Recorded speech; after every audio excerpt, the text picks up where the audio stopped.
That's actually what I wanted to talk to you about today was your whole adoption experience. Because the other day we were exploring that, and I had no idea like the history that you came from, and specifically I was sharing with Jocelyn uh, your comments about adoption, and just thinking about how many times, without knowing, I had said those, at least thought them. Maybe I never said them out loud, but Sure.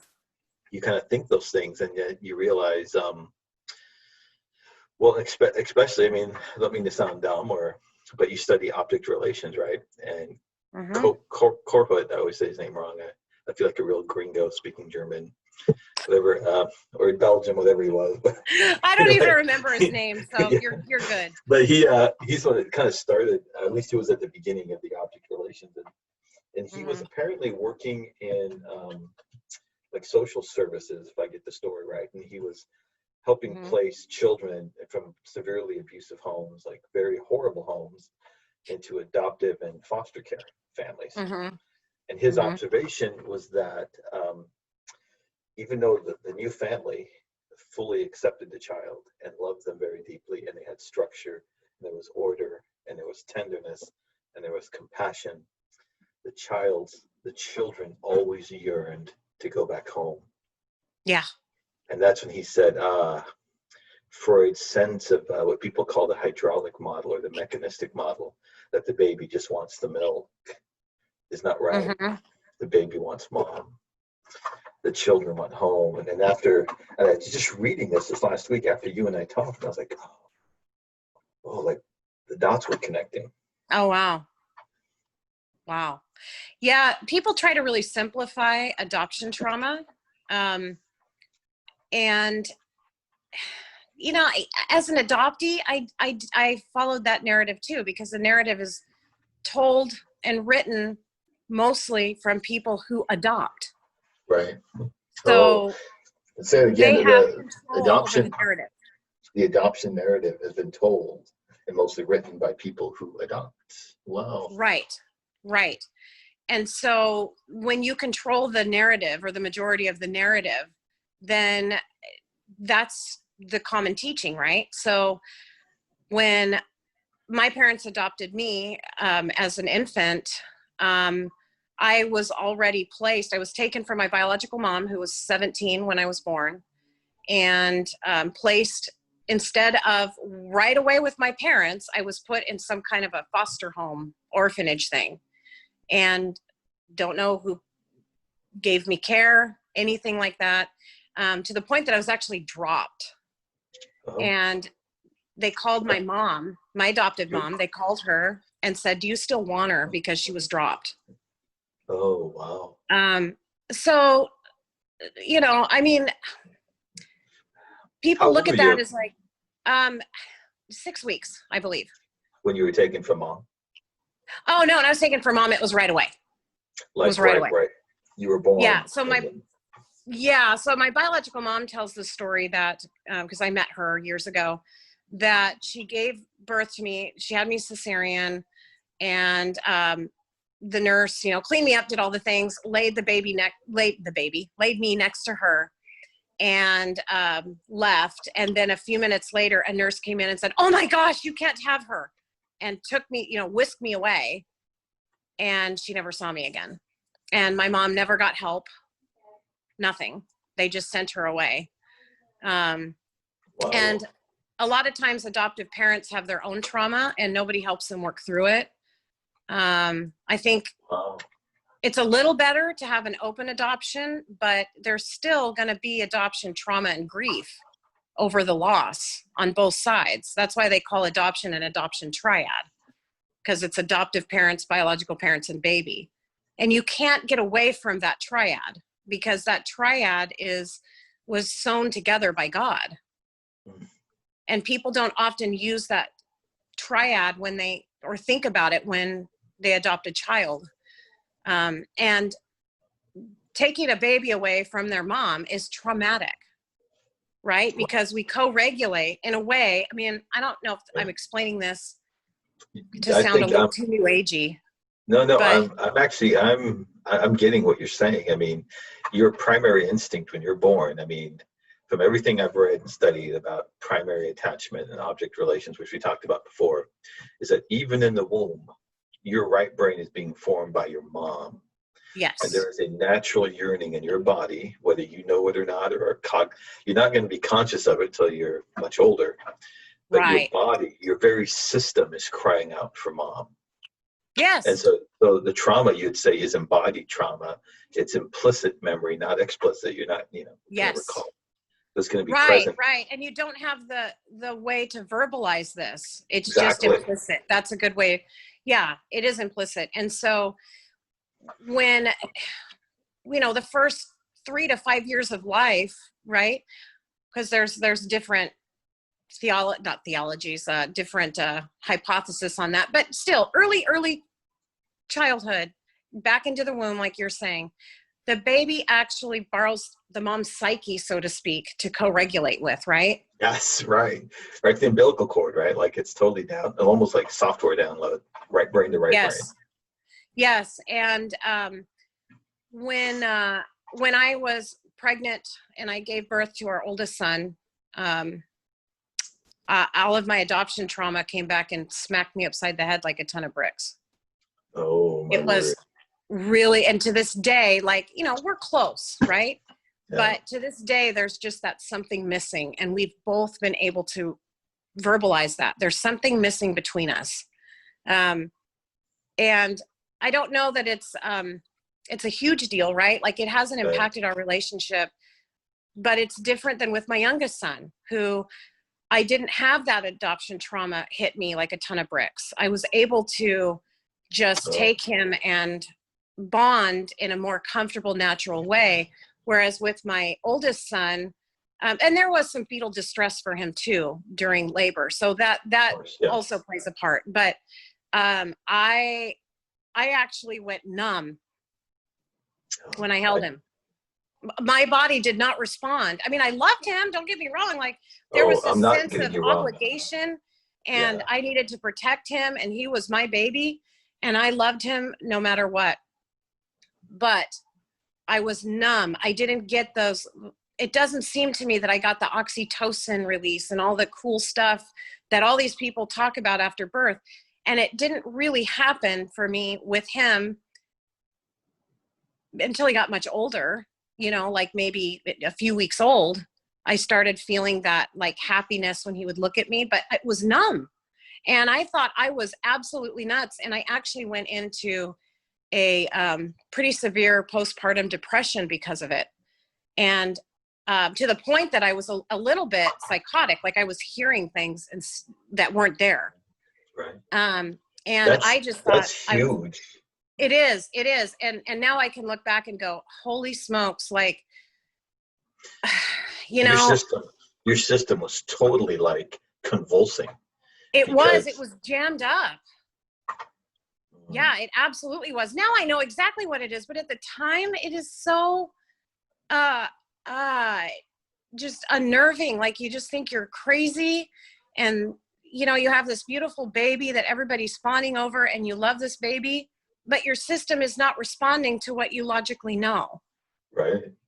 Yeah, and the guilt that moms feel, I think, is actually heavier than what dads feel by a long shot. And I think it's built into the system. And I can imagine you must have really struggled with that. I did. I struggled with guilt. And then I just kind of like decided that I was just crazy. I was like, well, I guess I'm just nuts. That's the problem. And, I went immediately when I started getting like hearing things, right? And my anxiety was so bad. It was almost manic. I went to the county mental health place in Reno, because that's where my oldest was born. And they wanted to, instead of helping me, they wanted to give me antidepressants and then lock me up away from him. And they wanted me to go. I mean, I came this close to being put on a mental health hold and being away from him for I don't know how long. And yes, I was ill, right? I was that sick at that time, but it was from trauma, and that trauma really exacerbated the depression symptoms, right? And it was a major depressive episode with psychotic features, mind you. But Wow. instead of threatening to pull me away from my child, they didn't help me bond. Nobody told us. My husband felt like he was at a loss, and it was because I was breastfeeding. And Yeah. she got on the phone with my husband, who was a salesman back then and didn't know it. And he convinced her to let me go and convinced her that the Oh, baby would be safe, blah, blah, blah, blah, blah. Thank goodness, thank because God for tearing me his. away from him If would have made it would have worse. been worse. Well, what's interesting is that they didn't even get attachment. They didn't get the bond that's required. That locking you away and ripping your son away from you would have disastrous effects on you, and then you're going to have compounded trauma because already you've got, as you're talking to me, here's what I'm thinking, right? We talked earlier about counter transfers. I had a ton of it right now. Yeah, right. I was like thinking, well, first of all, you're dealing with depression and you're dealing with trauma, and those can be recursive in a spiraling way, right? The Yes, trauma, exactly. depression, and you're depressed about the trauma, and you get more trauma, and then on top of that, you're having psychotic moments. And oh, guess what? Mental health says we're going to rip away your baby from you and lock you up, and that should help. Right, right. And I'm going to add on there that I have been victimized by the mental health system at this point most of my life, because I was 21 when I had him. So prior to that, I was locked away by my parents because I had gone, kind of the bad path, right? And one of a very powerful EMDR session I did actually was around being 14 years old, and my adoptive parents not telling me where I was going, taking me to this institution and closing the doors behind me and walking away while I was screaming and pounding on the door for them to turn around and take me. The people took me, and I mean, they restrained me and gave me probably a B-52, which is Halidol and some other things to really calm somebody down. So I've had nothing but attachment trauma compounded by the mental health system. So when I met Dr. David Manock in undergrad, for him to put words to my experiences was so empowering and important. And I knew then I needed to do better as a mental health counselor, and do better in the respect of helping people with their attachment. And I'm telling you, it works. Like, of course, there's going to be clients that don't get it, right? Or that I'm not a good match for. But overall, when I use an attachment lens with clients, and I help them just find language to their mental health symptoms, and not pathologizing it, but saying, no, this is from abuse and and explaining it, people go, oh, wow. Yeah. So having this diagnosis actually is just a way to bill insurance. It doesn't actually define me, because my experiences are absolutely attachment related. And the core of every single mental health symptom I had growing up, every one of them was all attachment trauma related, and it all could have been prevented, or there could have been an intervention, and it could have brought my family and I closer.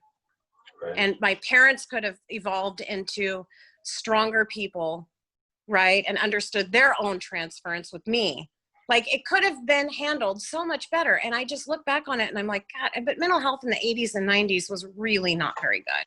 Yeah. I mean, 70s, 80s, 90s.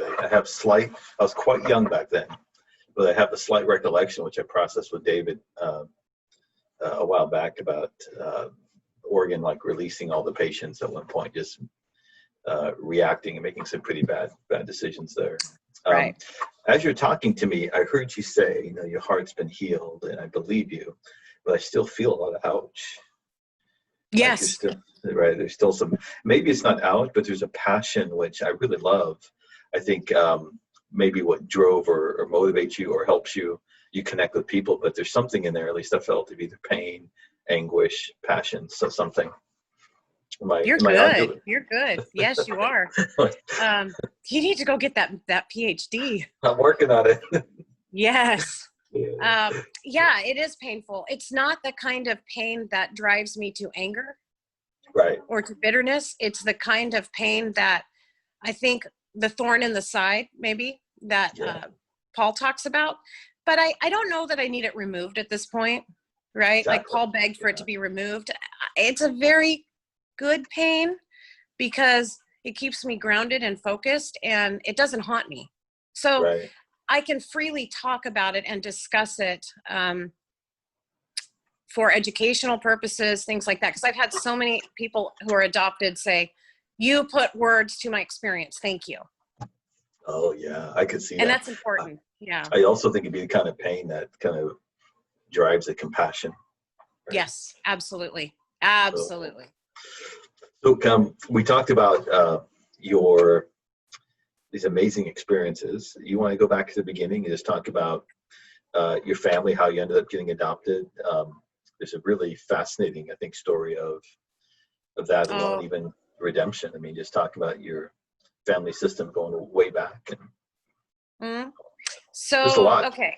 There is a lot. It's very rich. And I probably only understand the tip of the iceberg, honestly. God gets the whole picture, right? right? Okay. So, the way I have been told, I met my biological mother and father.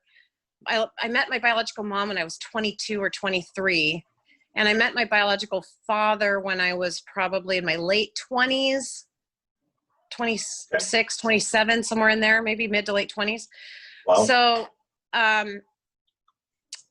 from my perspective, I, at 5 years old, some kids, older kids, told me some stuff about having a baby that I needed to clarify with my mom and my adopted mom. So when I say my mom and dad, I'm actually talking about my adopted parents because they Yeah. are my parents.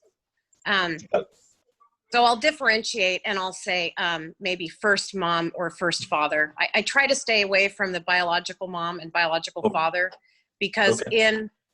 but I do default to saying it because in the adoption world, one reason that biological mother and biological father is not really looked positively on those gosh, I'm tongue tied right now, because that narrative was written by the people adopting. So they Oh, say biological mom and biological father as a way, in their opinion, to further push away genetics and the oh, biological I family. didn't They know they that. deduce it down to just biology. This is just your biology, I right? use that all the time. Bio dad, bio mom. Wow. I So do. I do. Yeah. is it best to ask if you have a client that's been adopted or maybe multiple kind of homes they've been in that they may refer to foster parents as dad even? Is it best just to Yeah. ask them how they refer to people or Yeah. what's a Oh, good yeah. way to I go think about that's that? wise. I think it's wise. I've been in the habit for so long of saying bio dad and bio mom. It just is there. It's like committing suicide, for example. People are getting away from that language because it makes it sound like the person has broken the law. And in some Right. states, it still is illegal to kill yourself.